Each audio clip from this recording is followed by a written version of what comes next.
Canadian Minister of Foreign Affairs Melanie Joly has lost the plot. She couldn't answer a simple question about captured Canadian war hero David Lavery. Canadian Dave endangered his life, saving hundreds of lives in war-torn Kabul, getting them onto that last flight home. He sacrificed his life in saving others, but this is all the minister could say. David Lavery from Perth, Ontario had been detained by the Taliban in Afghanistan. Mr. Lavery is the hero known as Canadian Dave, who rescued hundreds during the fall of Kabul. After all other Canadian officials had already been evacuated, Canadian Dave and his team stayed on in Kabul to ensure the safe passage of Canadians and others on the final flights out of the country. Now he is in Taliban custody, and we worry for his well-being. What steps is the government taking to bring Dave Lavery home?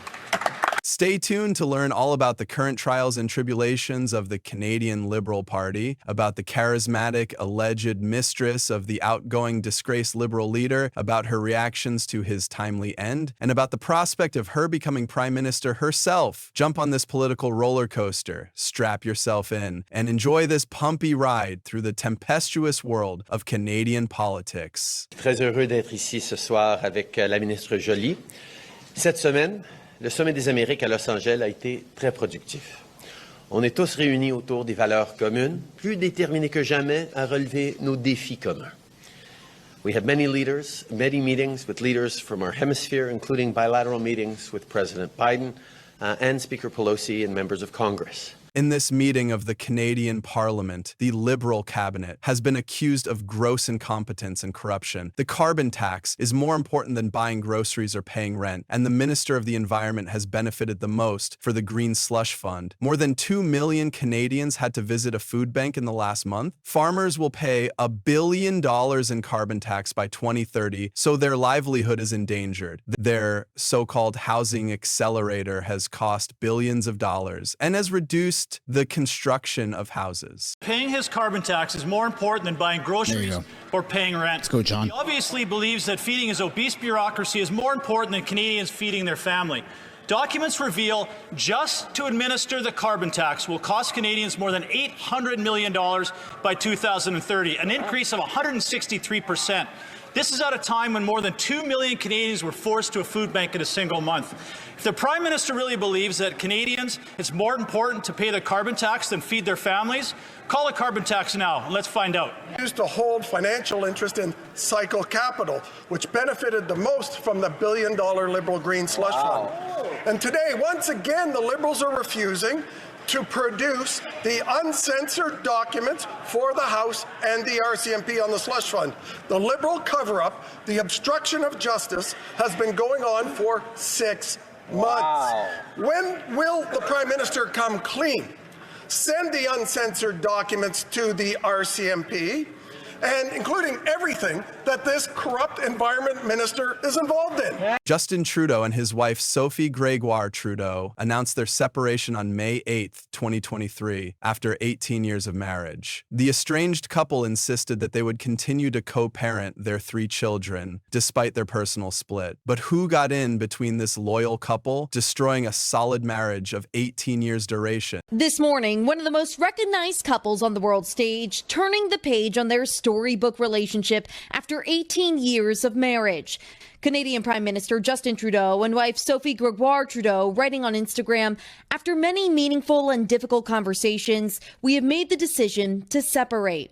The couple have been a glamorous and prominent globe-trotting duo. Their split, unusual for a prominent political family, now drawing headlines. Accent Sophie Gregoire Trudeau, 49-year-old retired Canadian television presenter, stage left. Enter Melanie Joly, 45-year-old aspiring Canadian Prime Minister, stage right. Right enough, there isn't much of an age gap between Justin Trudeau's ex-wife and his current alleged fling, but the vicious rumor persists. I want to ask you to join me to welcome the mother of my oh-so-convenient and effective props, my children, the daughter of my globe-trotting in-laws, and Canada's First Lady of Song. Please put your hands together for Sophie Trudeau. So, who is Melanie Joly, the femme fatale in our sordid little political drama? She is clever, charismatic, and successful in her own right. Born in Montreal, Quebec, Joly is a law graduate from l'Université de Montréal and Brasenose College, Oxford. She has practiced law and risen quickly through the ranks of the Liberal Party. She has served as Minister of Canadian Heritage 2015-2018, Minister of Tourism, Official Languages and La Francophonie 2018-2019, Minister of Economic Development 2019-2021, and she is currently Minister of Foreign Affairs 2021-present. When it comes to activities of foreign actors in the country, the Foreign Affairs Minister was not made aware. And since then, I've made sure that that changed, that would not be the case, because obviously, as everybody around this table would be aware, You've it asked is important. to be brief. You didn't know anything in December. Can I just finish my sentence, please, Michael? So, could Melanie become the next head of the Canadian Liberal Party and the next Prime Minister of Canada? Could she miraculously stem the surging conservative tide in Canadian politics? She has the support of younger voters and women. She's bilingual, and she's a star in French Canada, a critical battleground in Canadian politics. But does she have the skills to manage crucial economic issues, to negotiate incoming President Trump's threat to impose 25% trade tariffs and turn Canada into his 51st state? Can you qualify, Minister, for Canadians watching tonight, how consequential you view Donald Trump's election to be? It is a very important election. We always thought it was going to be an historic election, and we knew that the race was really, really tight. So that's why we've been engaging on both sides, and we were ready, and we are ready. So Canadians can rest assured. Melanie Joly has long been outspoken and controversial. She has used her unflinching stance on social justice issues and fiery political rhetoric to carve out a significant presence in the political sphere. So, Joly's initial response to Trudeau's resignation surprised her supporters. "I didn't expect this," Joly admitted in a social media post shortly after the announcement. No matter where you stand politically, the resignation of a leader is a moment of reflection. It's not about gloating or taking advantage of someone's downfall. It's about understanding the deeper currents that led us here. As Minister in Canadian Cabinet, I wanted to make sure that we reaffirm the importance of our friendship with the U.S. This historic friendship is one that we have to take care of and that we must work on. In that context, it will be a pleasure for me to address some key issues, definitely making sure that we can continue to collaborate to fight climate change. The Minister of Foreign Affairs might have used the moment to highlight her years of criticism of Trudeau's leadership, but she instead chose a dignified tone of somber reflection. She acknowledged that she had often disagreed with Trudeau's approach to governance, particularly regarding Indigenous issues and environmental policy, but his resignation signaled something larger and scarier, a turning point in Canadian politics. The nation, it seems, is at a crossroads, caught up in a life and death struggle for the political soul of the Canadian people. Even in times of wars, there are rules. And the images coming out of Rafah are horrific, heartbreaking. Our position has been clear on Rafah, and we've been saying it now for weeks. Palestinian civilians do not have any safe space to go. The killing of innocent civilians is completely unacceptable, and the decisions of the International Court of Justice are binding.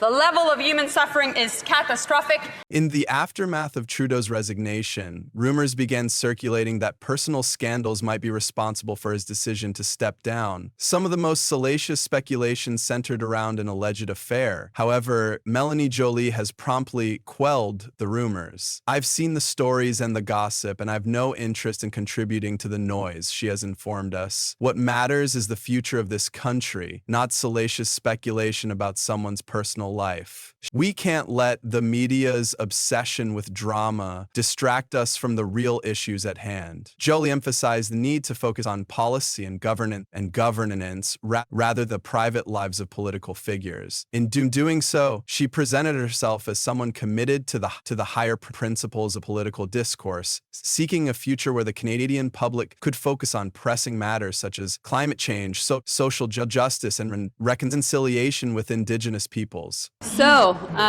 good to see you. So, it was an important day today for the Prime Minister, for Mary and I, because we indeed announced a big piece that is part of the Indo-Pacific strategy, which is $700 million of investments in infrastructure, which is exactly what the region needs and exactly what Canadians need to make sure that we create good jobs also back home. On the other hand, Melanie Joly continues to criticize Trudeau's political legacy. For years, Joly has been a vocal critic of the Trudeau government, particularly on issues such as inequality, climate, and Indigenous rights. She has often accused Trudeau of not delivering on the bold promises he made when first elected. Trudeau's leadership has been marked by contradictions, Joly argued in a televised interview. He came to power promising bold changes, especially in terms of reconciliation with Indigenous communities and tackling climate change. But his actions didn't always match his rhetoric. We saw delays in policy, half measures, and a lack of real action on some of the most pressing issues facing Canadians. That's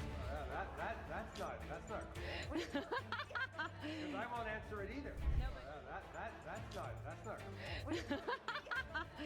This Minister of Foreign Affairs insists that Trudeau's results often fell short. Trudeau talks the talk, but he doesn't walk the walk. There has been little real progress on issues like the Trans Mountain Pipeline and the critical state of Indigenous communities.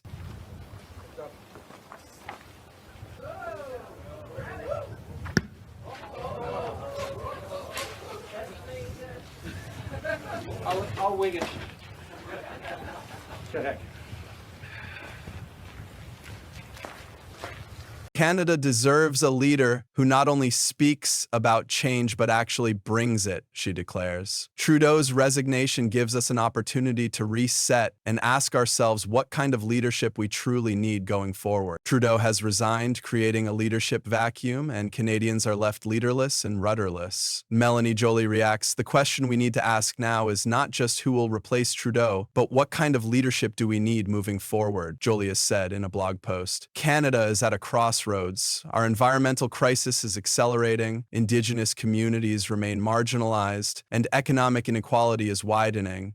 We need a leader who understands the urgency of these issues and is willing to take bold action. At this point, Canadians have put more than $8 billion of taxpayers' money to support Ukrainians. We are now $50 billion in Europe, $50 billion also in the US. This war has cost lots of people in the West a lot of money. Why? Because it's fundamental to our security. This was not our own decision to invade Ukraine. This was not the West's decision, Canada, US, Europeans' decision to break the UN Charter. It was Russia's. And so in these circumstances, there's a cost to this war, and Russians need to be paying for it. Joly's commentary on the future of Canadian leadership is clear. She believes the country requires someone who prioritizes long-term sustainability over short-term political gains. She also emphasizes the importance of including all Canadians, particularly those who have been historically left behind. Whoever steps up to lead must listen to the voices of marginalized communities, push for real climate action, and ensure that Canada's future is one that works for everyone. Well, there was definitely a threat. And that's exactly why the RCMP decided to take the extraordinary measure of making public the fact that Canadians were being intimidated, victim of extortion, or even receiving death threats because Indian agents or agents and diplomats. The Minister of Foreign Affairs has expressed hope that Trudeau's resignation signals a shift toward more genuine, substantive political change. This is a pivotal moment for Canadian politics, Joly has announced. It's not about clinging to old systems or old leadership styles. It's about imagining a future where the priorities are not driven driven by party loyalty, but by the pressing needs of our communities. We need leadership that will tackle climate change head-on, ensure justice for Indigenous peoples, and build a fairer economy for all. She believes that the Trudeau administration has failed to deliver meaningful change. She is encouraging Canadians to think beyond party lines and embrace a political paradigm that addresses the needs of the Canadian people. If we are serious about a better future, she concludes, we must demand more from our leaders and ourselves. The time for half measures is over. The time for real action is now. On est tous réunis autour des valeurs communes, plus déterminés que jamais à relever nos défis communs. We had many meetings with leaders from our hemisphere, including bilateral meetings with President Biden and Speaker Pelosi and members of Congress, as well as with President Fernandez of Argentina, President Abinader of the Dominican Republic, Prime Minister Holness of Jamaica, Prime Minister Motley of Barbados, Prime Minister Davis of the Bahamas, and President Castillo of Peru.